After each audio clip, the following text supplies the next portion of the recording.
Հարց. Որքանով եք հավատում աստվածաշնչյան պատմություններին։ Այն իրադարձությունները ավելի հստակեցնեմ,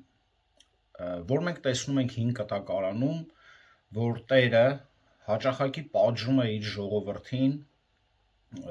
սարսափելի դեպքեր ենք տեսնում եւ մեծ քանակությամբ մարդկանց զոհեր ենք տեսնում, 10,000-ներով, տեսնում ենք, որ Տերը պատժում է, քաղաքներ է ավիրում եւ էլ չենք խոսում Նոյի պատմությունը, որ ամբողջ երկիրը ավիրեց,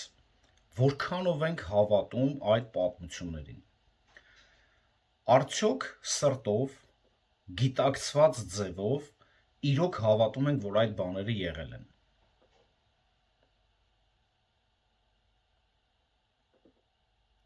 Այո եւ ոչ։ Այո, հավատում ենք։ Եթե չհավատայինք, ստեղ չենք էլ նստի։ Շատ լավ։ Եկեք փոքր, կարճ վերհիշումներ անենք։ 8-րդ գլխում Պողոսը ուրեմն հաստատեց քրիստոնեական ազատությունը սահմանափակելու սկզբունքը։ Չնայած այն բանի, որ քրիստոնյաները իրավունք ունեն անելու շատ բաներ, որը Սուրբ Գիրքը չի խոսում կամ չանելու բաներ, որպես բարոյապես անընդունելի, բայց պետք է սահմանափակել, ասում եմ, մեր ազատությունը հանուն թույլ հավատացյալների։ 9-րդ գլխում առաքյալը ցույց է տալիս, որ այս սահմանափակումը իր կյանքի եւ ծառայության օրինակով ցույց է տալիս, որ իրեն տրված արտոնությունը հանուն թույլ հավատացյալների նա չօգտագործեց, որպեսզի չկարծեն, թե փողի համար է քարոզում եւ չգայթակղվեն, որպեսզի նրա քարոզչությունը լինի ավելի արդյունավետ, այսինքն հանուն ավետարանի, նա ինքն իրեն սահմանափակեց, որպեսզի շատերին շահի։ Հարց հիմա գայթակղության մեջ մարդը ավելի շատ երբ է ընկնում, չեմ ասում միակ դեպքը, ասում եմ ավելի շատ գայթակղության մեջ մարդը երբ է ընկնում, կարող եք 1-2 պատասխանով կարճ։ Երբ որ մարդը իրանցում արդեն դրա մասին մտածել է, տվյալ իրավիճակի մասին մտածել է, ու հետո գայթակղությունը գալիս է եւ կապված իր սոկտով է ինքը արդեն մտածել է, ոնց որ զուգահեռ գնում։ Շատ լավ։ Իստոմը այն ժամանակ, երբ որ Աստծուց հեռանում է։ Դա մի քիչ ավելի բացատրության կարիք կա, այո, Աստծուց հեռանալ, բայց հիմնականում միտքը հասկանում եմ։ Գայթակղության եւ մեղքի մեջ ընկնելու ամենահուսալի միջոցներից մեկը չափազանց ինքնավստահությունը եւ ազատությունը։ Չափազանց ինքնավստահությունը եւ ազատությունը։ Մեր ազատությունը, որը ազդում է ուրիշների վրա, 10-րդ գլխում մենք սովորում ենք, թե ինչպես է մեր ազատությունը ազդում ինքներս մեզ վրա։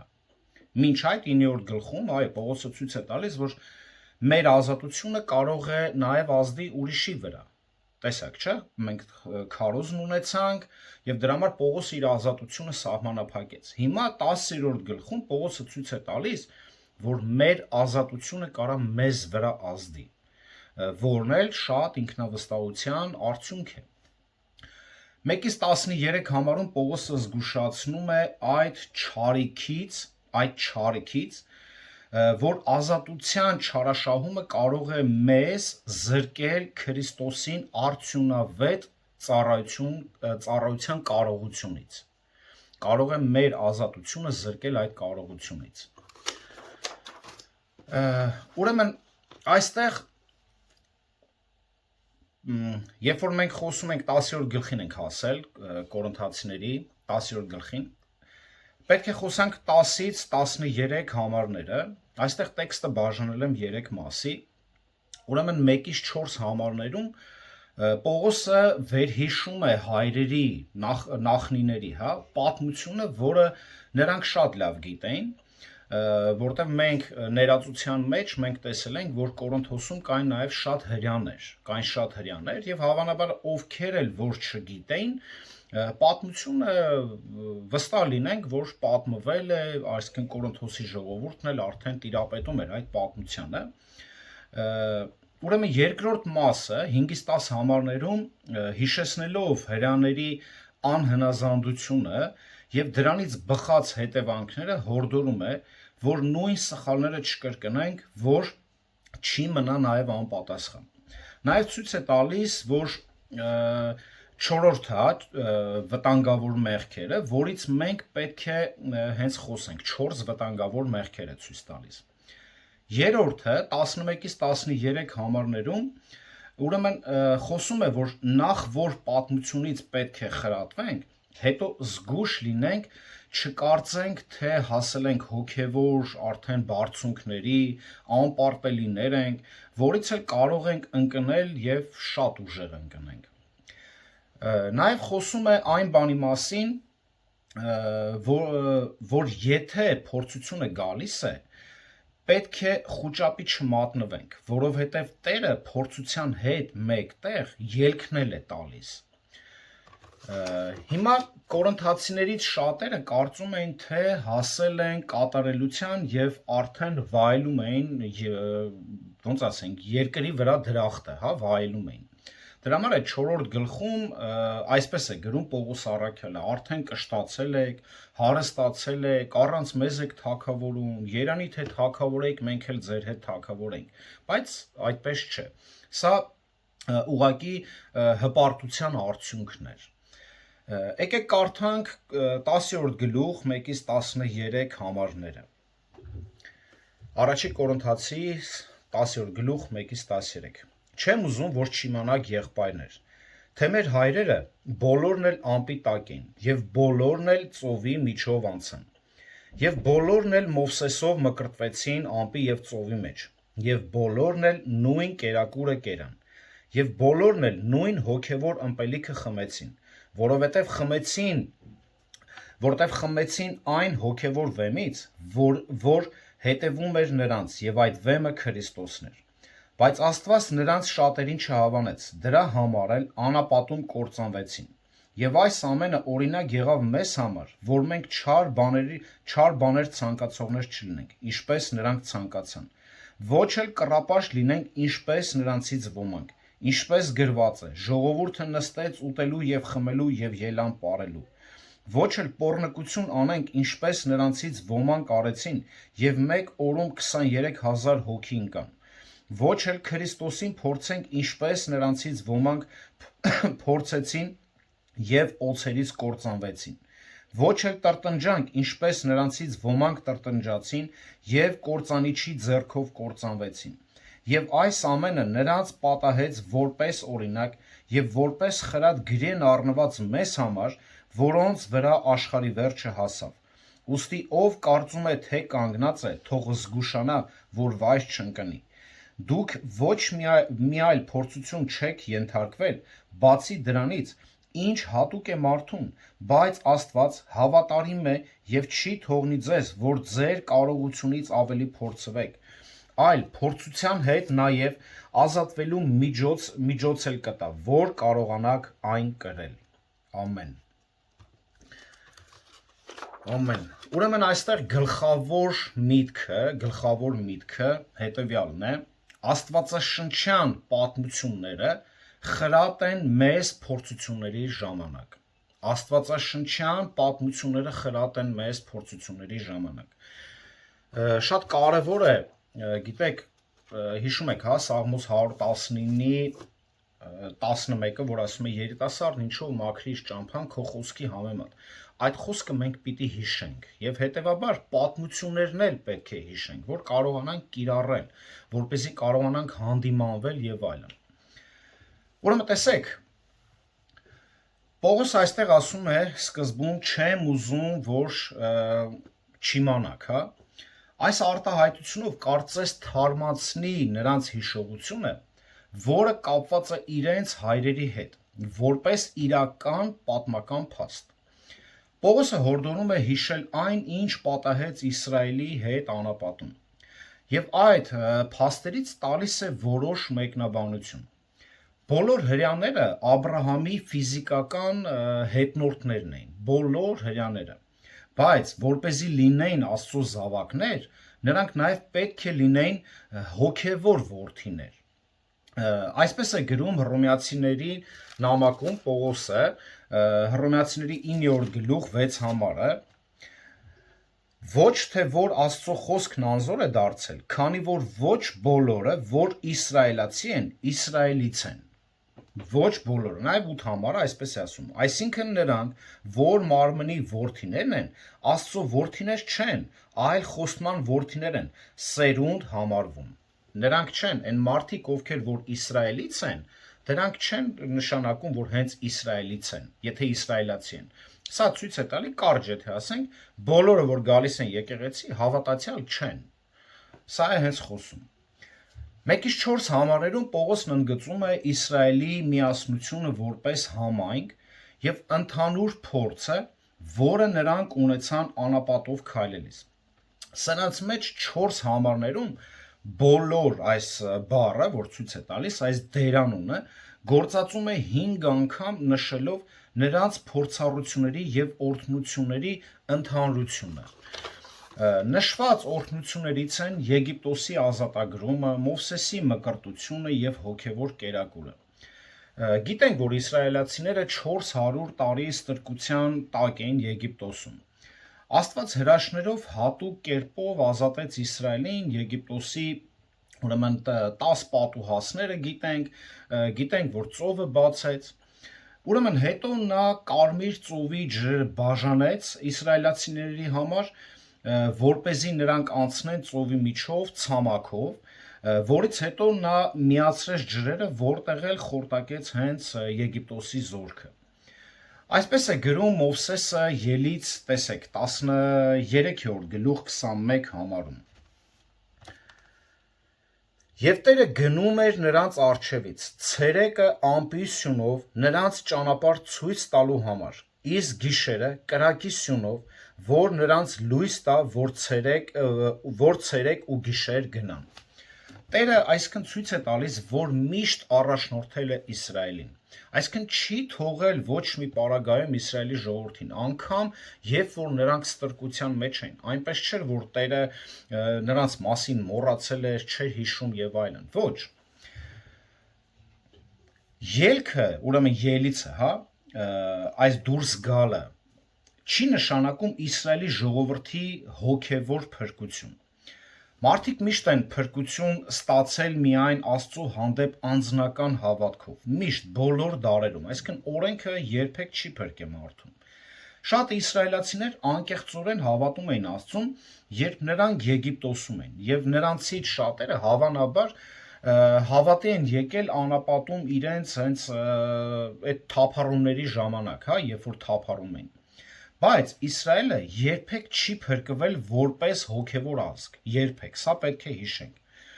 Իսկ Իսրայելի ազատագրումը դա նոր կտակարանի խորհրդանիշն է, որը տվել է իր ժողովրդին անհատական։ Ելիցը ուրեմն Աստծո կոչն էր իր ընտրյալ ժողովրդին, հավատացյալներին եւ անհավատներին թողնել Եգիպտոսի կապանքները։ Աստված ազատեց Իսրայելին եւ ժողովրդին բերեց այն երկիրը, որը նա խոստացել էր նրանց Աբրահամի միջոցով Ծննդոց 12-րդ գլուխ 7 համարը։ Նրանք պետք է դառնային նրա վկաները աշխարհին, Իսրայելի ժողովուրդը։ Սա այն ընթացքն էր, որով Աստված նախատեսում էր, որ Իսրայելը անցներ, այսինքն սա մի ճանապարհ էր պատրաստում եւ մի ընթացք էր, որ Իսրայելը պետք է այդ բոլոր փորձություններով անցներ։ Եվ այս ընթացքում ժողովուրդը չարաշահել է իր ազատությունը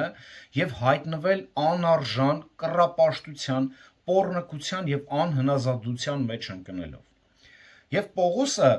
դա ուզում է ասել, որ մի թույլ տվեք, որ այդ բաները նաև ձեզ հետ պատահեն։ Մովսեսի մկրտությունն է, հա, խոսում այստեղ։ Սովորաբար մկրտություն բառը ծիսական արարողություն է, գիտենք, որը ջրի մեջ ընկղմելով խորհրդանշում է մեղքերից մաքրվելը։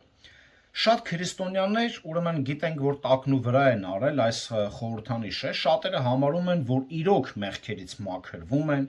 որոշները ասում են մկրտվելով վերստին ես ծնվում, բայց դա այդպես չէ։ Մկրտությունը արտաքին վկայություն է քո իրական դարձի, քո իրական ապաշխարության։ Մկրտությունը հիմնական քրիստոնեական իմաստը հավատքի նույնացումն է ապրել, այսինքն Քրիստոսի հետ։ Դա Քրիստոսի հետ հավատացյալի հոգևոր միության արտաքին նշան է նրա մահվան եւ հարության ժամանակ։ Երբ մենք վստահում ենք Քրիստոսին, մենք խորասուզվում ենք նրա մեջ, մենք մեզ նույնացնում ենք, այսինքն նրա հետ, մենք դառնում ենք նրա հետ մեկ։ Գաղատացիների 3-րդ գլուխ 27 համարում Պողոսը ասում է, որ որովհետև ձեզանից ովքեր Քրիստոսով մկրտվեցին, Քրիստոսին հագան։ Այս հատվածում մկրտությունը ասելով Պողոսը նկատի ունի հոգևոր նույնականացում, ոչ թե ֆիզիկական արարողության կազմակերպելը։ Այսինքն, երբ որ այդ ծիսական կատարությունը, որ լինում է, ընկղմվում ենք ջրի հետ, հելնում ենք, ոչ, այստեղ խոսում է հոգևոր նույնականացումը։ Ուրեմն տեսեք, իսրայելացիները մկրտվեցին Մովսեսի մեջ այն իմաստով, որ նրանք իրենց նույնացնում են նրա հետ որպես առաջնորդ, որին Աստված դրեց նրանց։ Ժողովուրդը համախմբվեց Մովսեսի շուրջը։ Այսինքն ոնց նույնացան Մովսեսի հետ։ Նրանք պետք է նույն ճանապարհով պետք է անցնեն։ Նրանք պետք է այդ վկաները պետք է լինեին Աստծո։ Երրորդ համարում, երբ ասում է բոլորը նույն հոգևոր ըմպելիքը խմեցին, սա չի նշանակում, որ Աստված աշխատել է բոլոր իսրայելացիների հոգու վրա, որը հիմա մեր հետ է աշխատում, այսինքն սա դա չի նշանակում։ Ոչ, որովհետև պատմությունից մենք գիտենք, որ ոչ բոլորը հավատացին հենց Տիրոջը, այսինքն սա ինչ-որ հոգևոր հատուկ աշխատանքի մասին չէ։ Ուշադիր, սա նշանակում է, որ Աստված հոգևորապես կերակրեց եւ զորացրեց այն իսրայելացիներին, ովքեր հավատում էին Տիրոջը, բայց նաեւ հոգևոր կերպով տրամադրեց ֆիզիկական սնունդ եւ խմիչք բոլոր Իսրայելի ժողովրդին։ Հրաշքով Տերը նրանց մանանան տվեց ուտելու Ելից 16-ի 15-ը եւ ջուր խմելու 17-ի 16-ը։ Այս իմաստով նրանք բոլորը սնվում էին հոգևորապես, այսինքն կերակուրը գալիս էր Աստծուց։ Այսինքն այս իմաստով, այո, կերակուրը գալիս էր Աստծուց եւ ոչ բնական ճանապարհով, որը որ նրանք վաստակում էին, այսինքն իրենց աշխատանքի միջոցով։ Նրանց հոգևոր խմիչքի աղբյուրը որպես վեմ Քրիստոսն էր։ Նույնիսկ Եգիպտոսից ելքի ժամանակ Մեսիան Իսրայելի հետ էր եւ խնամք էր տանում նրանց մասին։ Տեսնում եք, եթե ուշադիր կարդաք, ինչ է ասում Քրիստոսի մասին, որ 4 համարը եւ բոլորն են նույն հոգեվոր ըմպելիքը խմեցին, որտեղ խմեցին այն հոգեվոր վեմից, որ հետևում էր նրանց եւ այդ վեմը Քրիստոսն էր։ Ուրեմն այս իմաստով նրանք բոլորը սնվում էին հոգևորապես, այսինքն կերակուրը գալիս էր Աստծուց։ Հրյաների մեջ տարածված, գիտեք, մի հատ լեգենդ ա եղել ժամանակին, լեգենդ կար, որը Պողոսի օրերում դեռ շատերը հիշում եւ հավատում էին այդ լեգենդին։ Լեգենդը հետեւյալն էր. այն քարին, վեմին, հա, որ Մովսեսը հարվածեց, այն ժայռը, որ Մովսեսը հարվածեց, այդ վեմը հետևեց նրանց անապատում իրենց ճանապարհորդության ընթացքում, ապահովելով նրանց ջրով։ Այսինքն գիտեք պատմությունը, որ ժայռին խփեց։ Այս լեգենդը իրանց մեջ կար, այսինքն նրանք միշտ այդ էին ասում, որտեղ անապատում, որ միշտ գնացել են, անապատ ջուր չկա, բայց նրանք միշտ ջուր են ունեցել խմելու։ Եվ առաքյալը ուշադիր հավանաբար ակնարկել է հենց այս լեգենդին, կարծես ասելով, նորից կարդանք 4 համարը, եւ բոլորն էլ նույն հոգով ըմպելիքը խմեցին, որովհետեւ խմեցին այն հոգեվոր վեմից, որ հետևում էր նրանց, եւ այդ վեմը Քրիստոսն էր։ Եթե դուք մտածում եք, որ ինչ-որ մեկը անընդհատ ջուր է տվել այդ վեմը, այդ ժայռը, իմացեք, որ այդ ժայռը հենց Քրիստոսն է եղել։ Ուրեմն սա եղել է հոգևոր քար։ Եբրայերեն մեսիա բառը գիտենք, նշանակում է Քրիստոս, որին դուք երկար, կարծես ասի, տարիներ սպասել եք, որն էլ այն ժամանակվանից եղել է հենց մեր հայրերի հետ։ Դուք սպասում եք այդ մեսիային, այդ մեսիան արդեն մեր հայրերին արդեն առաջնորդում էր անապատի միջով։ Գիտեք, Պետրոս ինչ է նշանակում, Պետրոս անունը։ Վեմ։ Ճիշտ է, Պետրոս անունը նշանակում է վեմ։ Էրոս տերմինն է օգտագործում, որը նշանակում է մեծ քար, այսինքն ժայռ։ Իսկ այստեղ այս վեմը օգտագործում է պետրա տերմինը, որը նշանակում է հսկայական ժայռ։ Այսինքն այն ժայռը, որը հետևում էր նրանց ամբողջ ճանապարհորդության ընթացքում, դա ոչ թե այս փոքր քարն էր, այլ մեծ ժայռն էր, Քրիստոսն էր։ Այս գերբնական ժայռը պաշտպանում է եւ սնուցում էր Աստծո ժողովրդին եւ թույլ չէր տալիս նրանց կործանվել։ Հին կտակարանի հավատացյալները Սուրբ Հոգին չունեն իրենց մեջ, ինչպես մենք, բայց պետք է իմանանք, որ Աստված իր սիրով եւ ողորմությամբ չէր թողնում նրանցից մեկին, այլ առաջնորդում էր ով Մեսիան, այդ մեծ ժայռը, առաջնորդում էր այդ վեմը նրանց միշտ ապաստան է եղել եւ առաջնորդել է ամենուրեք։ Եվ այս բոլորը հիշեցնում է Պողոսը, թե ով էր կանգնած Իսրայել ժողովրդի ազատագրման հետևում եւ ով էր առաջնորդում իրենց կյանքի օրերում։ 5-10 համարներում Պողոսը ցույց է տալիս ազատության չարաշահման հետևանքները։ Ինչ է ուզում ցույց տա այս հատվածում։ Ցույց է տալիս, որ չարաշահել Աստծո սերն ու ողորմությունը մեզ լավ տեղ չի տանելու։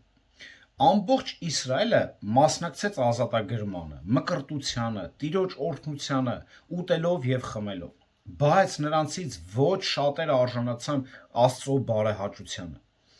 Նրանցից շատերը թերահավատ էին։ Նրանցից միայն 2-ին թույլատրվեց մտնել Ավետյաց երկիրը՝ Հեսուն եւ Քաղեբին։ Նույնիսկ Մովսեսին ու Ահարոնը անարժան գտնվեցին մտնելու, քանի որ ժայռին, գիտեք պատմությունը, Մովսեսը 2 անգամ հարվածեց, որին որ թույլասել էր, որ 1 անգամ պետք է հարվածես, այսինքն կարծես Մովսեսը կասկած էր, մի հատ խփեց, այն որ մի վարքյան ջուր չեկավ, մի հատ էլի, էս ինչա։ Պատմությունը խորն է, ավելի գիտեք, երևի մի օր կխոսանք Տերը կամենա։ Սկզբում ողջ Իսրայելը առատաձեռնորեն օրհնեց Տիրոջը, ազատվեց ստրկությունից, մկրտվեց եւ սնվեց Տիրոջ կողմից անապատում, բայց անհնազանդության այս թեստում նրանցից շատերը չանցան։ Չարաշահեցին եւ ազատությունը, եւ օրհնությունները։ Եսակենտրոն ուրեմն ու ինքնական նրանք փորձում էին ապրել իրենց ազատության մեջ, բայց չափազանց ազատությունը տարավ նախ գայթակղության, իսկ հետո մեղքի մեջ, որն էլ մեկ օրում 23,000 մարդ մահացավ։ Պողոսը վերհիշելով հայրերի անցյալը ցույց է տալիս, թե ինչու նրանք չդարձան պատվավոր անոթներ, որովհետև չձգտեցին կառչել արդարությանը, հավատին, սիրուն եւ խաղաղությանը։ Այսպես է գրում Պողոս առաքյալը Տիմոթեոսին, 2 Տիմոթեոս 2 գլուխ 21-22 համարներում։ Եթե մեկն իր անձը մաքրի սրանցից, կլինի պատվական անոթ, սրբված եւ իր Տիրոջ գործածման համար պիտանի, ամեն բարի գործերի համար պատրաստված։ Երիտասարդական ցանկություններից փախիր ու գնա արդարության, հավատի, սիրո, խաղաղության հետևից, նրանց հետ, ովքեր Տիրոջ անունը կանչում են մաքուր սրտով։ Իսկ նրանք Իսկ նրանք գրված էին, ուրեմն ցրված էին անապատում որպես անպիտան անոթներ։ 11 համարում ասում է. անապատում իսրայելցիների վրա եկած պատիժները մեզ համար օրինակ են գրված, որպեսզի մենք նույն սխալները չկրկնենք, չլինենք նույն անհնազանդները։ Նրանք, ովքեր անապատում սպանվեցին, չեն հնազանդեցրել իրենց մարմինները այնպես, ինչպես Պողոսը 27 համարում է ասում։ Եկեք մի հատ հիշենք, ինչ էր ասում. այլ իմ մարմինը ճնշում եմ եւ հնազանդեցնում, որ չլինի թե ուրիշներին քարոզեմ, իսկ ինքս անարժան գտնվեմ։ Հрьяաները իրանք իրենց բնույթով սիրում էին քարոզներ տալ, սիրում էին, դե իրանք մի բան ունեին, գիրք ունեին, որ հեթանոսները չունեին, այսինքն միշտ սիրում էին խոսային, քարոզային, բայց նրանք անպիտան անոթներ են, որովհետև Պողոսի պես չէին վարվում, այսինքն իրանք չէին ճնշում, հնազանդվում Տիրոջը, ինչպես Պողոսը։ Դրանք սիրում էին մենակ խոսալ, մենակ քարոզել, իրենց գիտությունը ցույց տալ, կարծես թե հպարտանում էին, այլ ոչ թե այդ գիտությունը օգտագործում էին իրենց խոնարհության, հնազանդության համար։ Երբ մարմինը ուշադիր լինում է հոգու հնազանդության տակ, պիտանի է իսկ անհնազանդ մարմինը ոչ։ Պողոսը Հռոմեացիներին ուղղված նամակում այսպես է գրում, Հռոմեացիների 8-րդ գլուխ 5-ից 8 համարը եկեք կարդանք, 8-րդ գլուխ 5-ից 8 համարը, որովհետև մարմնավորին հետևողները մարմնավոր բաներ են մտածում, իսկ հոգուն հետևողները հոգու բաները, որովհետև մարմնավոր միտքը մահ է, իսկ հոգևոր միտքը կյանք եւ խաղաղություն, քանի որ մարմնավոր միտքն Աստծո դեմ թշնամություն է, որովհետև Աստծո օրենքին չի հնազանդվում եւ չի էլ կարող։ Մարմնավոր միտքը ո՞նց կարա Աստծո օրենքին հնազանդվի, եթե քո միտքը, ուշք ու միտքը տարբեր բաներ է այս աշխարհում, ամեն տեղ ո՞նց կարա այդ միտքը Աստծո խոսքին հնազանդվի, Աստծուն հնազանդվի։ Շարունակում է. եւ նրանք, որ մարմնավոր են, չեն կարող գոհացնել Աստծուն։ Եվ նաև 13 համարը, որովհետև եթե մարմնավորապես ապրեք, մարմնավորապես կմեռնեք։ Իսկ եթե հոգով մարմնի գործերը սպանեք, կապրեք։ Մարմնավոր կյանքը դա մարմնի ցանկությունները բավարարելն է։ Բավարարում ես այն, ինչ մարմինը ցանկանում է։ Իսրայելացիները անարժան ուրեմն ճանաչվեցին 4 բացահայտ մեղքերով։ Կռապաշտություն 7-րդ համարը, կարող եք հետևել, սեռական անբարոյականություն 8-րդ համարը, փորձեցին Աստծուն 9-րդ համարը եւ տրտնջացին Աստծո դեմ 10-րդ համարը։ Կռապաշտություն։ Ուրեմն կուրքերն ավելի քան ծանոթ էին կորինթացիներին, նրանց շրջապատող ամեն ինչ հասարակությունը կառուցվել է հենց կռապաշտության վրա։ Այսինքն կորինթացիները նույնպես չէր որ չգիտեն կուրքն ինչ է, իրենց ամբողջ մշակույթը կուրքերով էր լցված։ Ուրեմն այս հասարակությունում ոչ մի բան չի արվել կրոնական, սոցիալական, քաղաքական կամ բիզնեսում կամ ուսուցման մեջ առանց երկրպագություն անելու կուրքերին։ Այսինքն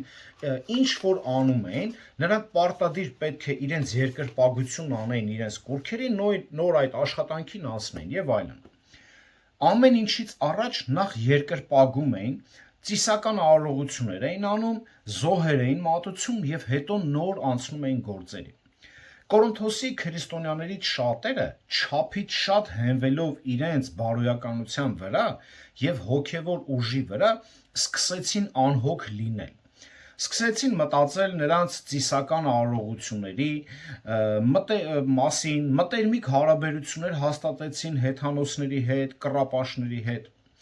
եւ կարծում են, որ կարող են մասնակցել այդպիսի գործունեությանը առանց հոգևոր վնասի։ Իրանք մտածում են, դե կարանք այս ամեն ինչը, բայց մեր հոգևոր կյանքին վնաս չի տա, մենք հասուն ենք, մենք արդեն ամեն ինչ գիտենք։ Այս վիճակն էր։ Արդյունքում հավատացյալներից ոմանք, նրանք ովքեր այսպես էին պնդում, նրանցից շատերը ընկան կռապաշտության մեջ։ Պատկերացնում եք։ Առաջի Կորինթացիների 5-րդ գլուխ 11 համարում այսպես է ասում։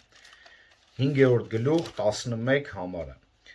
Բայց հիմա գրեցի ձեզ, որ չգործածեք, եթե մի մարդ եղբայր է կոչվում եւ պոռնիկ է, կամ ագահ, կամ կռապաշտ, կամ բամբասող, կամ հարբեցող, կամ հափշտակող, այդպիսի մեկի հետ չխառնվեք եւ հաց էլ չուտեք։ Այսինքն, եթե դա անգամ դու եղբայր ես կոչում ու այս մարդու մեջ կա այս հատկանիշները, դրա հետ մի շփվի հաց էլ մի կեր, որտեվ սա Աստծուն հակառակ քայլող մեկն է։ Կրկին օգտագործելով Իսրայելին որպես օրինակ, Պողոսը զգուշացնում է Կորինթացիներին ասելով 7-րդ համարը. ոչ էլ կռապաշտ լինենք ինչպես նրանցից ոմանք։ Հենց որ իսրայելացիները լքեցին Եգիպտոսը, նրանք կռապաշտության մեջ ընկան, գիտենք։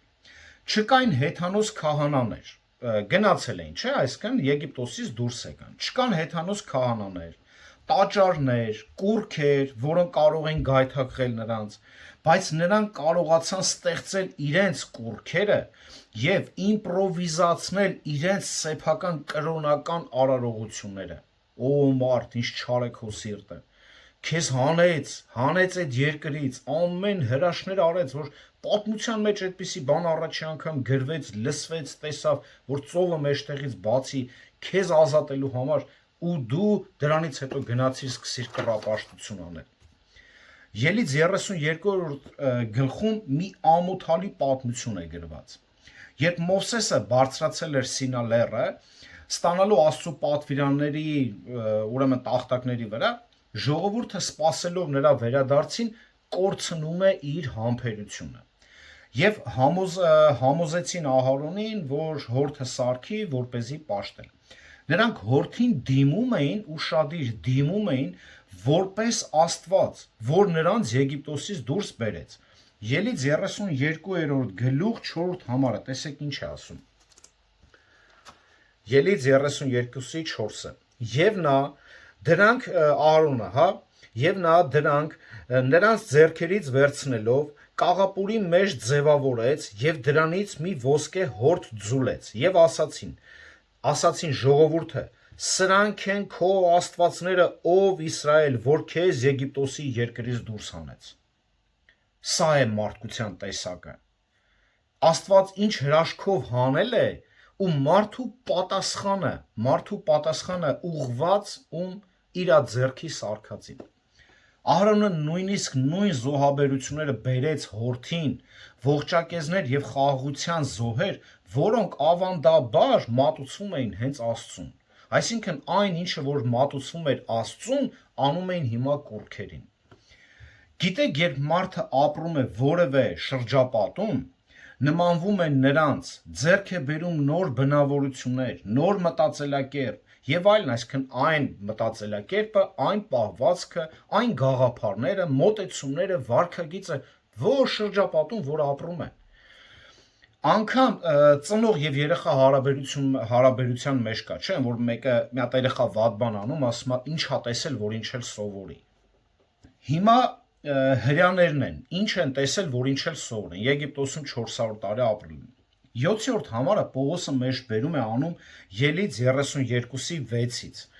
Տեսեք, եւ հաջորդ առավոտյան վաղ վեր կացան եւ ողջակեզներ մատուցեցին եւ խաղաղության զոհեր բերեցին եւ ժողովուրդը նստեց ուտելու խմելու եւ վեր կացավ պարելու։ 7-րդ համարը։ Ուրեմն սա այս զոհաբերությունը հաջորդող խնջույք էր հիմնականում։ Կորինթոսի հավատացյալներից ոմանք նույնպես վերադարձան իրենց նախկին երկրպագությանը։ Կուռքերը ներկայացնում են կեղծ աստվածներին, որոնք իրականում դևեր են, եւ ավելի ուշ 10-րդ գլխում Պողոսը զգուշացնում է 20-21-րդ համարում, դրա մասին մենք կխոսանք հաջորդ քարոզում, որ այդ ամեն ինչը որ անում եք դևերին եք անում։ Ճշմարիտ Աստծուն կարելի է երկրպագել միայն ու միայն ճշմարտության մեջ, ճշմարտության խոսքի մեջ, նրա միջոցով, խոսքի միջոցով։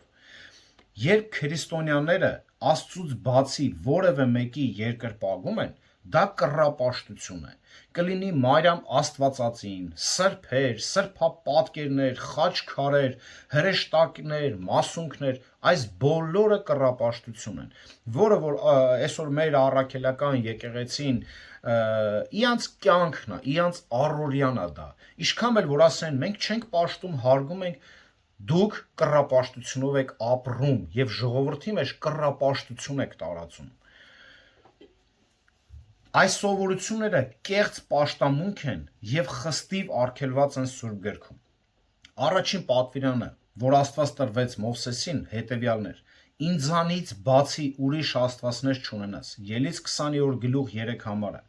Կա միայն մեկ Աստված եւ միայն նրան պետք է երկրպագել։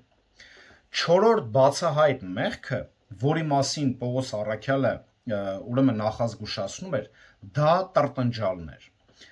10-րդ համարում մի տրտնջացեք, ինչպես նրանցից ոմանք տրտնջացին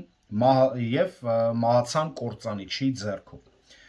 Այն ժամանակ, երբ Իսրայելի ուրեմն ժողովուրդը տրտնջացին Մովսեսի եւ Ահարոնի դիմաց, Տերը կործանեց նրանց։ Թվոց 16-րդ գլուխ 32 համարից մինչև 35-ը հենց պատմում է կարճ այս պատմությունը։ Կուզեմ կարդամ, թեպետ պատմությունը ամբողջությամբ է։ Երկիրն իր բերանը բացեց եւ նրանց տները եւ կորխին պատկանող բոլոր մարդկանց եւ ամբողջ ինչքը կուլ տվեց եւ նրանք ու բոլոր նրանց պատկանողները ողջ գուբը իջան եւ երկիրը ծածկվեց նրանց վրա եւ նրանք ժողովրդի միջից կորան եւ ամբողջ Իսրայելը որ նրանց շուրջն էր նրանց ձայնից փախան որովհետեւ ասում էին հանկարծ երկիրը մեզ նույնպես կուլ կտա եւ Տիրոջից կրակ դուրս ելավ եւ խունկ սպասարկող 250 հոգին ոչնչացրեց։ Հիմա Տերը, ախր գիտեք, այս վերջերս էի կարդում, կներեք, լսում էի, մեկ ասում էր հին կտակարանը ողջ լցված է սպանություններով, ես չեմ ընդունում հին կտակարանը եւ այլն, բայց այս հին կտակարանի մեջ եւ բոլոր տեղերում երևում է Աստծո սրբությունը, Աստծո արդարադատությունն է երևում է, որ Աստված ոնց է զզվում մեղքից եւ մեզ այս ամբողջը որպես օրինակ են, որ մենք տեսնենք, մենք հավատացյալներս, մանավանդ որ հիմա ունենք ամբողջական խոսքը, մենք կարողանանք հետևել ճշմարտությանը, հետևել արդարությանը, այլ ոչ թե պատմությունը այսօր հաճախ ինչ է կատարում, նույն հավատացյալը լսում, կարդում, տեսնում է, բայց ապրում է նույն անառակ կյանքով, որը որ ապրում է։ Տրտնջալու համար կորխը եւ իր սերունդը պատժվեցին, բայց ժողովուրդը մնաց նույն անխելքը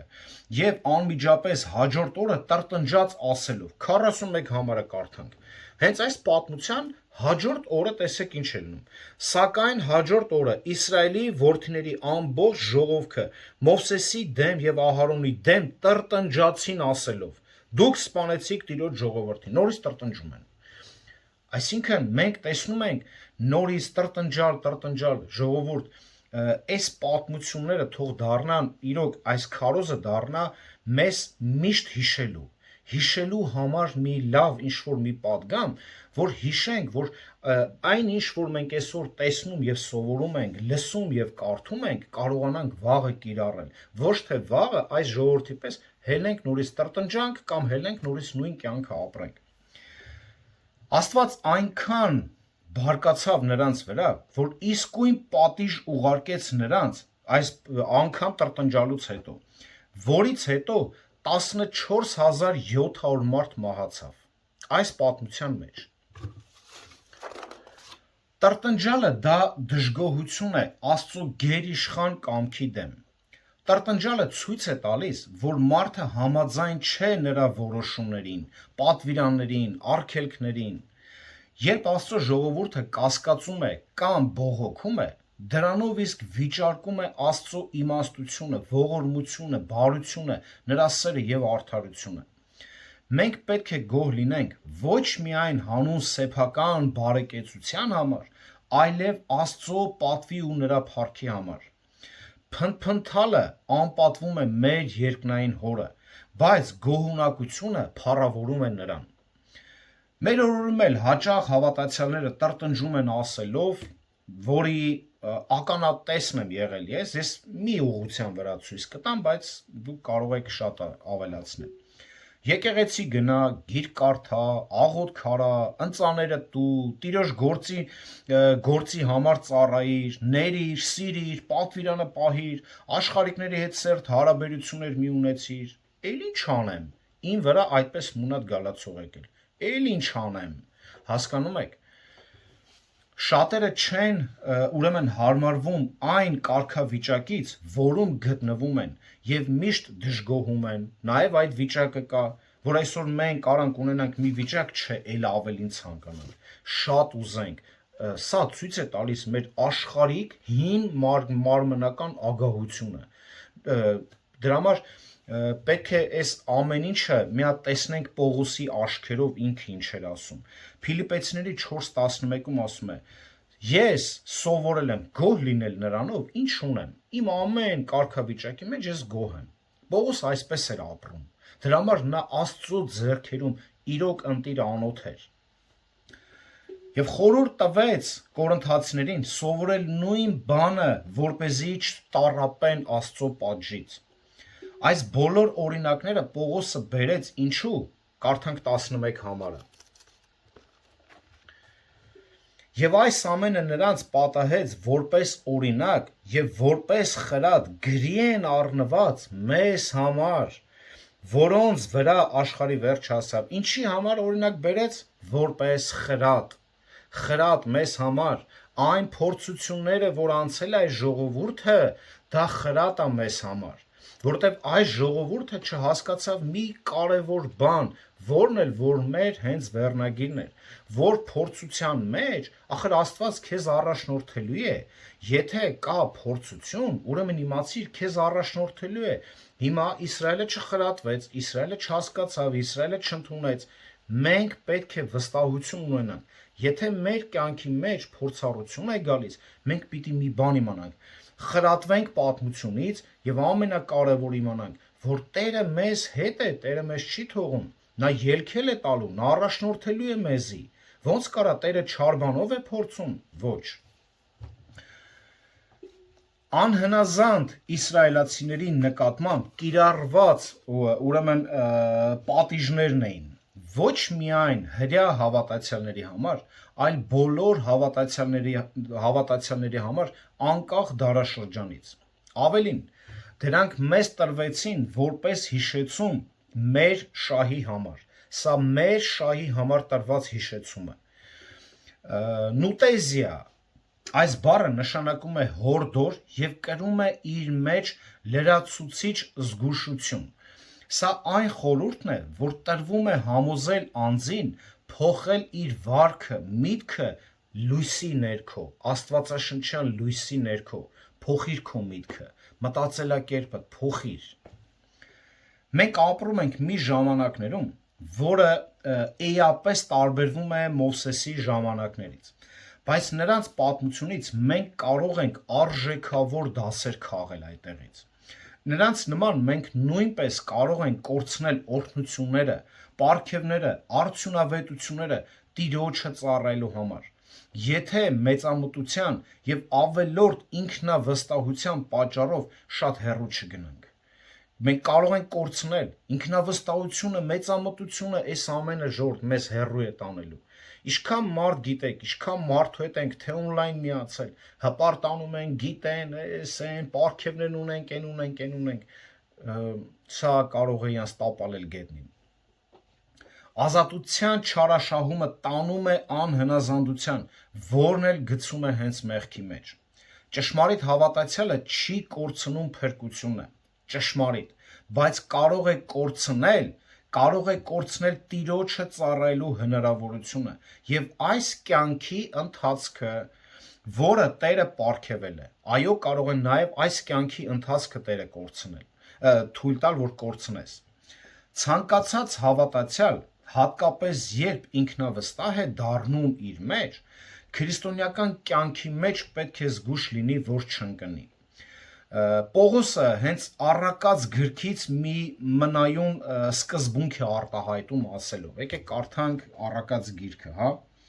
Առակած 16-րդ գլուխ 18 համարը։ Ուշադիր, կործանման առջևից հպարտությունն է գնում, իսկ անկման առջևից ամբարտավան հոգին։ Այսինքն մարդը, այն որ արդեն կործանում է պատրաստում, ինչ է անում, այսինքն ինքը շեմին է կործանման, ինչ է լինում, հպարտություն արդեն տանում է, գնում արդեն դրա մեջ ինքը ձևավորվում է։ Եվ դա էլ հենց տանում է կործանման։ Եվ իսկ անկման առջևից ամբարտավան հոգին։ Հեշտ է տիրոջ հանդեպ վստահությունը փոխարինել ինքդ քո հանդեպ վստահությամբ, շատ հեշտ է, գիտեք, սրա մեջ ընկնելը շատ ջանքեր պետք չի, մի պահ տիրոջ պաշտպանությունից հելի, մի պահ տիրոջը մի վստահի, սկսում ես դու քեզ վստահել ամեն ինչում։ Ուրեմն, ընդունելով նրա առաջնորդությունը, օրհնությունները եւ հետո փորձում ենք մեզ վերագրել, չհասկանալով, որ նա է գործում մեր միջոցով, նա է տվել մեզ եւ այլն։ Հեշտ է նաեւ սիրահարվել մեր ազատությանը Քրիստոսի մեջ եւ մոռանալ, որ մենք նրան ենք պատկանում, որ նրա արյունով ենք գնված եւ կանչված ենք հնազանդվելու նրա խոսքին։ Գիտեք, այսօր գայթակղությունները այնքան գողտրիկ ձևով են գալիս, որ մենք չենք հասկանում, որ մենք արդեն դրա մեջ թաղվել ենք դրա մեջ, էլ չենք կարողանում դուրս գալ դրա միջից։ Դրա համար այս պատմությունները վերհիշելով մեր հայրերի պատմությունները, պետք է մենք այստեղից խրատ վերցնենք։ Աստվածաշունչը լի է չափից դուրս ինքնավստահության վտանգների օրինակներով։ Գիտենք պատմությունը Սավողի, Դավիթի, հա, շատ ինքնավստահ էր իր վրա։ Նաբուգոդոնոսորի պատմությունը գիտենք, հա, Դանիել մարգարեության մեջ։ Բոլորը վստահ են եղել։ Ասորեստանի Սենեքերիմ թագավորի պատմությունը, ով ծաղրեց ասելով, որ Իսրայելի Աստվածը չի փրկել իրեն, եւ որոշ ժամանակ անց Տիրոջ հրեշտակը դուրս եկավ եւ հարվածեց բանակում նրա բանակին, նա գնում էր ուրեմն Սենեքերիմը, հա, գնում էր ուրեմն պատերազմելու եւ այլն, պատերազմը կրած գալիս էր եւ այս ամբողջը վերագրում էր իրեն։ Ու մի օրում պատկերացնում եք ինչ արեց Աստված, 185,000 մարդ մահացավ։ Այ իա հպարտությունից։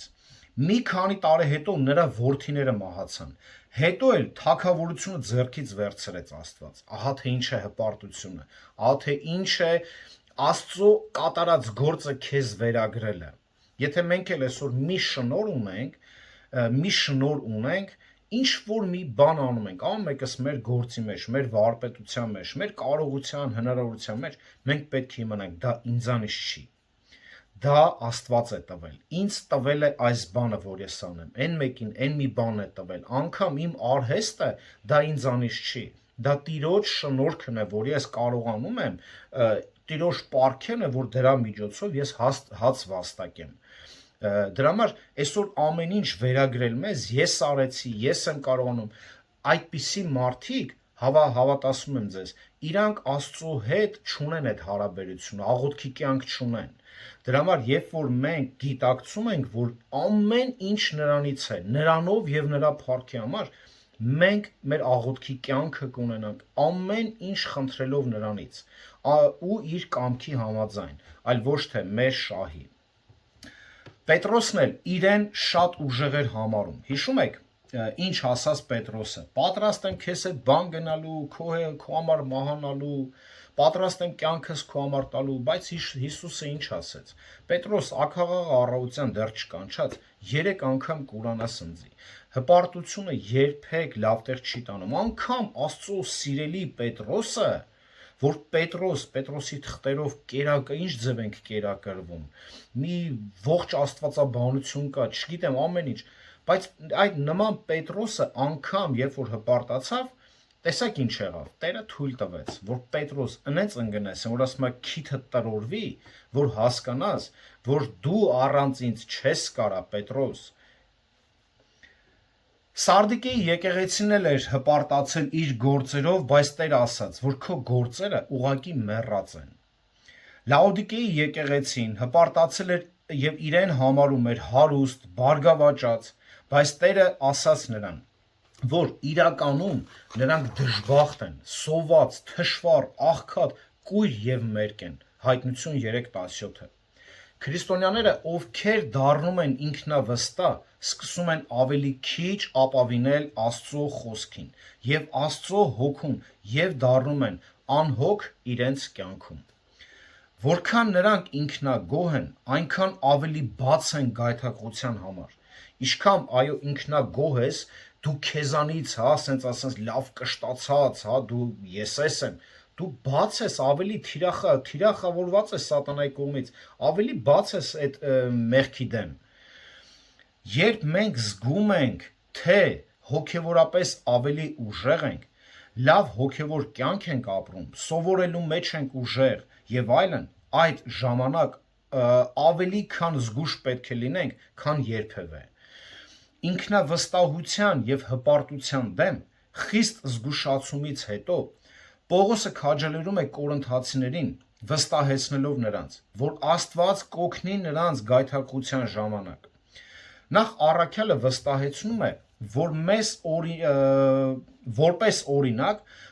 փորձություն չի տրվել, այլ ինչը հատուկ է մարդուն, այսինքն չի տրվել հատուկ ինչ-որ փորձություն, այլ տրվել է փորձություն, որը որ հատուկ է սովորական մարդուն, այսինքն ինչ-որ մի գերբնական, ինչ-որ մի արտասովոր փորձություն չի, որ մարդը զարմանալի, էս ինչ էր,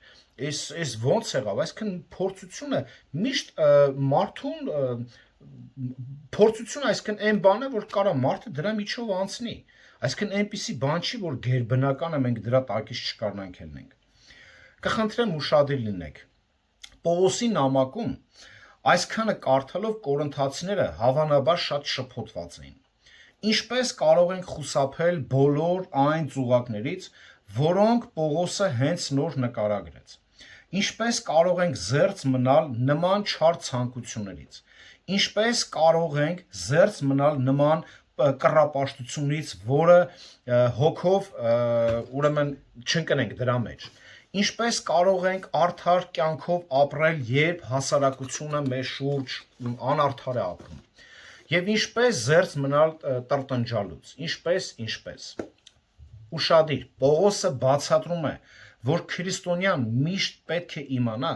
որ հաղթանակը հասանելի է, քանի որ չկա մի փորձություն, որ Աստված ելքնել չտա։ Նախ պետք է նկատենք, որ բոլոր փորձությունները մարդկային են եւ ոչ ավելին։ Ուշադիր կուզեմ այս հատվածը շատ ուշադիր նայենք ու միշտ հիշենք։ Գայթակղությունները, փորձությունները մեր ապացույցն են կամ հնազանդության, կամ էլ մեր անհնազանդության։ Փորձությունները ապացուցում են մեր հավատարմությունը կամ էլ մեր անհավատարմությունը։ Փորձություն բառը ինքնին բացասական ենթատեքստ չունի, բայց այն կդառնա անհավատարմություն Աստծուն, թե հավատարմություն, դա էլ կախված է մեր արձագանքից։ Եթե մենք Աստծո զորությամբ ենք դիմանում փորձությանը, ապա դա կլինի ապացույցը մեր հավատարմության եւ նվիրվածության։ Եթե մենք դրան չդիմանանք, դա մեղքի խթան կդառնա մեզ համար։ Այսինքն, եթե մեղքը գալիս է, ինչ որ մի փորձություն, լավ, անունը չդնենք հենց հատուկ մեղք, բայց դա միշտ հիմնականում այդ տեսքով է, գալիս։ Հիմա ընկնելու եմ մեջը, թե չեմ ընկնելու։ Հիմա դու պետք է կանգնես ու որոշես։ Եթե ես ընկամ մեջը, ցույց եմ տալի իմ անհավատարմությունը, իմ անհնազանդությունը։ Եթե ես այս փորձությունը կարողացա հաղթահարել, դա ցույց է տալիս իմ հավատարմությունը։ Դրա համար այսօր շատերը, երբ որ խոսում են վերստին ծննդի մասին եւ շատ մենք չենք ասում վերստին ծնված մարդը մեղք չի գործում, բայց պետք է ճիշտ հասկանանք, եթե մենք խոսում ենք, վերստին ծնունդի մասին, Սուրբ Հոգու մասին, Սուրբ Հոգու առաջնորդության մասին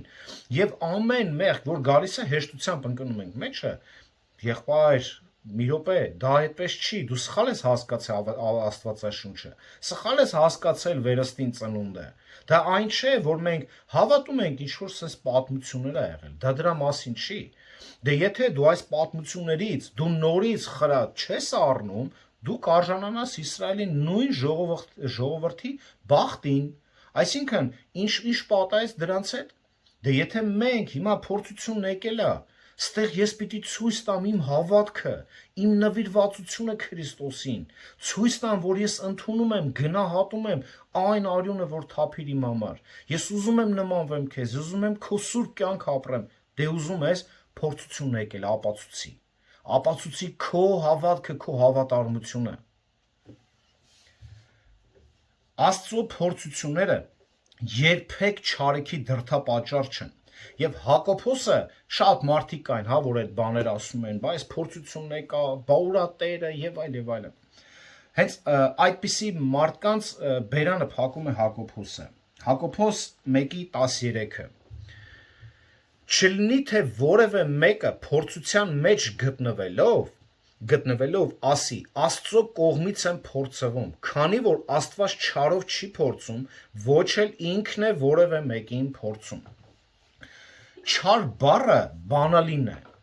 որն օգնում է մեզ հասկանալ տարբերությունը երկու տեսակի թեստերի միջև։ Աստված Հիսուսին փորձեց անապատում, արդարության համար, մինչդեռ Սատանան փորձեց նրան չարության համար։ Այս թեստը ուրեմն ծնում է չարիքի դրդապատճառը միայն այն դեպքում, եթե մարդը գայթակղվի, տարվի եւ խաբվի իր սեփական ցանկությանը։ Այս ցանկությունը իր հղիանալով մեղք է ծնում։ Հակոբոս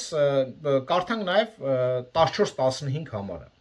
Սակայն յուրաքանչյուրը փորձվում է ուշադիր իր ցանկություններից հպարտանալով եւ հրապուրվելով եւ խաբվելով, այնուհետև ցանկությունը հղանալով մեղք է ծնում եւ կատարված մեղքը մահ է ծնում։ Հիմա մենք ո՞նց ենք ընկնում գայթակղության մեջ, երբ որ այդ գայթակղությունը գալիս է, մենք սկսում ենք կամած ցանկանալ դա, եւ դա ինչ անում մեզ մեղքի մեջ է գցում։ Փորձության մեջ ընկնելուց Հակոբոսը խոսում է։ Հակոբոսը այսպես է գրում նաև առաջի գլուխ 2-4 համարների մեջ, կուզեմ նորից իարդ կարդանք, Հակոբոս առաջի գլուխ 2-4։ Եղբայրներս, երբ այլևայլ փորձությունների մեջ ընկնեք, այդ բոլորը ուրախություն համարեցեք, իմանալով, որ ձեր հավատի փորձությունը համբերություն է առաջ բերում։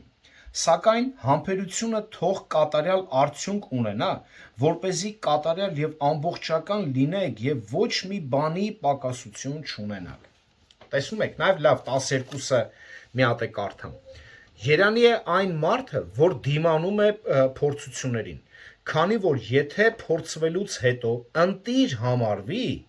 ստանալու է կենաց պսակը, որ Տերը խոստացավ իրեն սիրողների համար։ Աստված հաճախ հանգամանքներ է բերում մեր կյանք մեզ փորձելու համար։ Ինչպես Հոբը, մենք սովորաբար դրանք անմիջապես չենք հասկանում, որպես փորձություն Աստծուց։ Բայց նրանց նկատմամբ մեր արձագանքը նույնպես կապացուցի մեր հավատարմությունը կամ մեր անհավատարմությունը։ Լինի դա աշխատանք, ուսման, ընտանեկան, բիզնես կամ որևէ տեղ ցույց է տալիս մեր հավատքն ու վստահությունը երկնային Հոր հանդեպ։ Դրա համար, երբ որ փորձությունները գալիս է, ընդհակառակը Հակոբոսն ասում է ուրախացեք։ Կարծես սա մեզ Միքայել է սա պիտի վերև հանի։ Հավատքի կյանքում հոգևոր աճ պետք է տա, եթե հիմա դու այս ամեն ինչին կարողանաս համբերությամբ եւ սիրով կրել եւ այդ փորձության մեջ մաքուր դուրս գալ։ Սա քեզ տանելու է հոգևոր աճի։ Եվ փոխարենը, որ փառք պետք է տանք Աստծուն փորձության համար, ինչպես ասաց Հակոբոսը, մենք կսկսենք մեղադրել Աստծուն, եթե այս ամենը չգիտակցենք։ Տերունական աղոթքում Հիսուսն ասում է, որ մենք պետք է խնդրենք Աստծուն ասելով։ Ինչ խնդրենք, եւ մի տանիր մեզ փորձության, այլ փրկիր մեզ չարից։ Մատթեոս 6:13 համարը։ Չարը վերաբերում է սատանային։ Այլ կերպ ասած, մենք պետք է աղոթենք դրա համար, որպեսզի փորձությունները, որոնց մենք հանդիպում ենք, գայթակղություններ չդառնան։ Ուշադիր, Քրիստոսի խոսքերի էությունը կարելի է արտահայտվել հետևյալ կերպ։ Այսպես էլի։ Տեր Աստված կանգնեցրում մեզ նախքան սատանան կվերածի մեր փորձությունը գայթակղության։ Մենք ոչ թե պետք է ընկնենք փորձության մեջ, նոր աղոթենք, որ դուրս գանք դրա միջից, այլ նախքան ընկնելը դրա մեջ պետք է աղոթենք։ Այսինքն մենք պետք է պատրաստվենք, աղոթքով պատրաստվենք, որ հանկարծ գա մի օր փորձությունը, վաղը, մյուս օրը մենք պատրաստ լինենք, այսինքն մեր աղոթքները մեզ պետք է պատրաստի, որ փորձությանը կարողանանք դիմակայել։ Այլ ոչ թե մարդիկ այդ աղոթքի կյանք չունեն, նմանատիպ աղոթ, որ Տեր այս փորձությունը գա, ընկնում են մեջը, նոր Տեր Աստված օգնի, փրկի, հասկանում ես, կամ էլ սկի չեն էլ աղոթքանում, այլ ընկնում են գայթակղության մեջ։ Անթրոպինոս բառը նշանակում է այն, ինչ բնորոշ է մարդկության համար։ Այլ կերպ ասած, Պողոսն ասում է, որ չկան մարդու համար գերբնական գայթակղություններ։ Սրանք սովորական փորձություններ են, ոչ թե յուրահատուկ ինչ-որ բան։ Փորձությունները սովորական բան են մարդու համար, բայց պետք է հիշենք, որ Աստված մեր ուժերից վեր մեզ փորձություն չի տա։ Եվ ուրախալին այն է, որ ելքն էլ կտա, որպեսզի դուրս գանք դրա միջից։ Ոչ ոք, նույնիսկ սատանան, չի կարող ստիպել մեզ, որ մենք մեղք գործենք։ Հաճախակ ենք տենում այսօր քարոզներ կան, սատանան ստիպեց, սատանան չի կարող ոչ մեկի ստիպել։ Անգամ անհավատին սատանան չի ստիպում մեղք գործել, անգամ անհավատին, էլ ուր մնաց հոգևորին։ Անգամ հիշում եք Եվայի պատմությունը, նա Եվային չստիպեց, նա Եվային համոզում է գեղեցիկ ձևերով, այ համոզելուց շատ լավ է, բայց ստիպելուց նա ինքը իրավունք չունի ստիպի, որտեվ Տերը չի թույլ տվել դրան այդ բանը։ Սատանան ամբողջ պատմության մեջ երևի գիտեք, որ միակ մարդն է եղել, որ Հուդան մտել է նրա մեջ։ Ուրեմն ոչ մի ուժ ավելին չէ, քան մեր մեջ բնակվող հոգևոր ուժը։ Մարդիկ մեղք են գործում, որովհետև նրանք ուզում են մեղք գործել։ Այնուամենայնիվ, քրիստոնյան դիմադրելով գայթակղությանը, աջակցություն ունի իր երկնային հոր կողմից։ Աստված հավատարիմ է, նա հավատարիմ է մնում իր զավակներին։ Հոբ 5:19-ում այսպես է ասում. նա 6 նեղություններից քեզ կազատի եւ 7-րդում քեզ չարիք չի դիպչի։ 6 նեղությունից կազատի 7-րդին էլ չարիք չի դիպչի։ Այդքան հավատարիմ է մեր Տերը։ Այո, մենք Աստծո հավատարմության խոստումն ունենք, եւ սա Աստծո պատասխանն է, երբ մենք աղոթում ենք։ Եվ մի տանիր մեզ փորձության, այլ փրկիր մեզ չարից։ Նա թույլ չի տա փորձություններ, որոնց մենք չենք կարող հաղթահարել։ Սա մեր երաշխիքն է Տիրոջից, սա գառանտն է Տիրոջից, որ չեմ թույլ տա այն փորձությունը, որ քո ուժերից վեր է, այդ փորձությունը գա, որ դու ընկնես դրա մեջ, ասես Տեր, դե ես գիտես, որ այդ ուժը չունի, այդ կարողությունը, ինչի ուղարկիր ինձ ես, այդպես չի։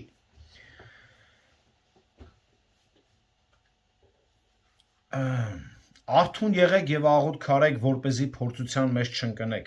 Պողոսն ասաց։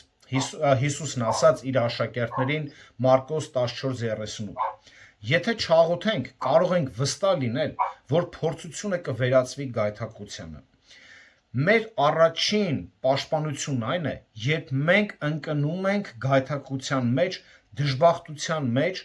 աղոթքով դիմելով մեր երկնային հորը եւ ամեն ինչ հանձնենք նրա ձեռքերում։ Դրա համար, երբ որ մենք փորձության մեջ են գալի, մենք մեր ուժերով չենք կարող դուրս գալ։ Հենց այստեղ է հասնում Տիրոջ տված եւս պարգև մեկը, աղոթքը, որ դրա միջոցով մենք կարող ենք դուրս գալ։ Այսօր մենք ուզում ենք իրոք շատ բաներ կա, մենք մեր ուժերով հաղթահարենք, բայց այս եթե նկատել եք, ես իմ կյանքից շատ եմ այդ փորձառություն ունեցել։ Մի բան, որ ես ուզում եմ հաղթահարելով դուրս գամ, այնպես չի, որ դուրս չեմ գալի, էդ էլ է Տերը ողորմում։ Բայց երբ որ ես եմ դուրս գալի, հաջորդի մեջ եմ ընկնում, այսինքն վերջ չկա դրան, վերջ չկա։ Բայց երբ որ մենք հնազանդվենք Տիրոջը, դաստիարակվենք Տիրոջ խոսքով, այն ժամանակ այս փորձ ինչ էր ասում Հակոբոս 5:8-ը։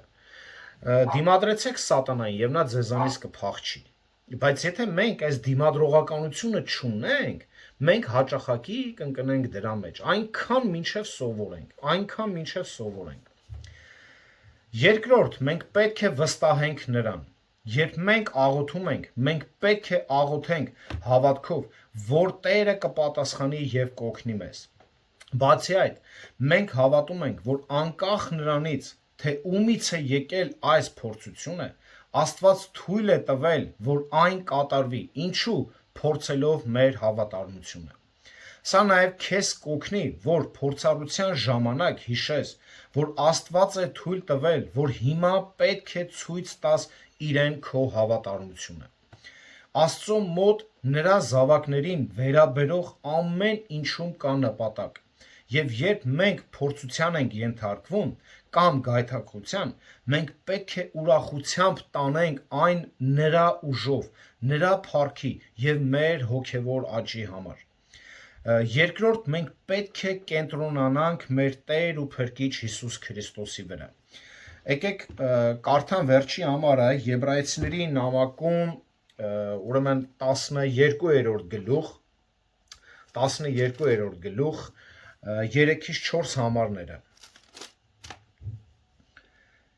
Մտաբերեք նրան, Քրիստոսին, որ իր դեմ մեղավորների այդպիսի հակառակությունը կրեց, որպեսզի չլինի թե հոգնեք եւ ձեր սրտում հուսալքվեք։ Ինչի մասին է խոսում։ Մտաբերեք, հիշեք, ինչ նեղություններ կրեց Քրիստոսը։ Հիշում եք, ինչ նեղություններ կրեց Քրիստոսը։ Իր չարչարանքները, իր խաչը եւ այլն, չէ՞։ Դուք դեռ ասում է արյուն թափելու չափ դիմադրություն ցույց չտվեցիք մեղքի դեմ պայքարում։ Հիմա տեսեք մեր Քրիստոսին։ Նա գիտի այդ բոլոր փորձությունները անցել է։ Նա ունեցել է իմ ու քո նման մարմին, ցավը զգացող, տառապող, տանջվող, բոլոր, այսինքն ինչ մարմին հիմա դու կրում ես քո մեջ, հոգնող եւ այլն, այդ բոլոր նույն զգայարանները Տերն է ունեցել։ Այդ բոլոր փորձությունները նա անցել է։ Հիմա նա մեզ տվել է մեր փորձառության մեջ, ինքը կրելով մարդկային մարմնի մեջ, նա գիտի ինչ է մարդկային ուժերից վեր, ուժերի սահմաններում, բոլորը գիտի, բայց նա ուժերից վեր երբեք մեզ փորձություն չի տալիս։ Քրիստոսը շատ համբերեց ավելին, քան մենք երբևէ ստիպված կլինենք դիմանալ։ Եվ նա շատ լավ իմանալով մարդկային տկարությունները մեզ կառաջնորդի դուրս գալ հենց դրա միջից։ Հիշեք, Աստծո մոտ կա խոստման բանալին, որն էլ հավատացյալներին տալիս է ուժ, վստահություն, հավատարմություն եւ հոգեվոր կյանքի ընթացքում տալիս է զորություն։ Եկեք նաեւ գործնական 1-2 քայլ խոսանք եւ ավարտենք։ Առաջին, երբ կարդում եք Սուրբ Գիրքը, ուշադիր տեսեք, թե ինչու է Աստված պատժում ժողովրդին։ Ուշադիր կարդացեք, երբ է պատժում, ինչու համար է պատժում։ Հիշեք միշտ այդ պատմությունները։ Հիշեք, որպեսզի կարողանաք դուք էլ ձեր կյանքի օրերում կիրառեք այդ ամենը։ Երկրորդ, նայելով թե պատմությանը եւ թե մեր անցած կյանքին, մեր սեփական անցած կյանքին կամ պատմության մեջ այդ վերոհիշյալները, որոնց մենք տեսնում ենք, եկեք նույն սխալները չկրկնենք, չտեսնենք, մենք տեսել ենք մեր անցած կյանքը, մենք գիտենք ինչերի մեջ ենք եղել, բայց հիմա եկեք հասկանանք, տեսնենք, թե ով է մեր վեմը, ով է մեզ կանչել, ում մենք պատկանում արդեն, սա մեր նոր կյանքն է, ինչպես կասեր Պողոս առաքյալը 2 Կորինթացիների 5:17-ում, Հներն անցավ, եղբայրներ, ամեն բան նոր է։ Մենք արդեն նոր արարածներ ենք, նոր մարդիկ ենք։ Եկեք մենք ապրենք նոր կյանքով, այլ ոչ թե կրկնենք պատմության մեր սխալները։ Երրորդ, չհպարտանաք երբեք, ես էլ ձեր հետ, երբեք մեզ բարձր կայացած հոգևորներ չզգանք։ Երբեք չասենք, ես արդեն գիտեմ, ես արդեն ուժեղ եմ, ես արդեն կարում եմ, երբեք, մենք գիտեք, երբ որ աստվածաշնչյան իրոք գիտելիքի մեջ աճում ենք, մենք հասկանում ենք, որ մենք ավելի քիչ բան գիտենք, քան կարծում ենք։ Էդի աստվածաշունչ չիմացող մարդիկ են հաճախ մեծ խոսում։ Ես ես գիտեմ, պարգևն ունեմ, են եմ անում, իրական մարդ, ով որ իրոք ուսումնասիրում է եւ գիտակցում է, խորում է, նա հասկանում է, որ ոչինչ ինձանից չէ եւ ես դեռ այնքան քիչ բան գիտեմ։ Երբեք չփորձեք ոչ մի բան թեկուզ այս կյանքում չվերագրել ձեզ։ Ոչ մի բան։ Ինչպես մենք տեսանք պատմությունները, որը որ պատերազմներ են կրում գալիս, ասում են դա իմն է։ Այսինքն ոչ միայն հոգևոր, այլ այս կյանքի վերաբերյալ նաեւ իմացեք ու հիշեք ամեն ինչ բառից բուն իմաստով, հավատացյալ թե անհավատ Տերն է տալի, մեկին այս շնորհքը, մեկին այս շնորհքը, բայց բոլորին է տալի։ Տերը անձրևը բերում է թե արդարների, թե մեղավորների վրա։ Հետևաբար, եթե այն ամենը, ինչ մեզ ենք վերագրում, ես եմ, դա մենք չենք, զգուշանանք այդտեղ չընկնենք։ Եվ միշտ հիշենք, որ այս բոլոր փորձությունները, պատմությունները, այս ամեն ինչը, որ մենք տեսնում ենք, փորձության մեջ հիշենք, որ նաև հիմա, որ մենք պետք է անցնենք, մենք մենակ չենք, այլ մեր վեմը, մեր ժայռը, մեր Քրիստոսը մեր հետ է։ Նա մեզ կօգնի ամեն իրավիճակի մեջ։ Միայն քեզանից պահանջվում է քո հնազանդությունը, պահանջում է քո հավատարմությունը այդ վեմին, որը որ մեզ պահապան է ամեն իրավիճակների մեջ։ Մենք շատերը կլինենք, ասենք, դե չեմ տեսնում, չեմ զգում, անգամ եթե դու չզգաս ու չտեսնես, նա քո պահապանն է, նա քո Աստվածն է, քո Տերն է, որ երբեք իր աշկից դու չես վրիպում։ Դրա համար սա մեզ հավատացյալներից ուրախացնում է, որ այս վիճակների մեջ, ինչի մեջ որ դու կընկնես, միշտ հիշիր, որ Աստված քո ուժերից վեր փորձություն չի տա եւ այդ վեմը միշտ քեզ կառաջնորդի։ Հենվիր այդ վեմի վրա։ Աստված օրհնի բոլորիդ։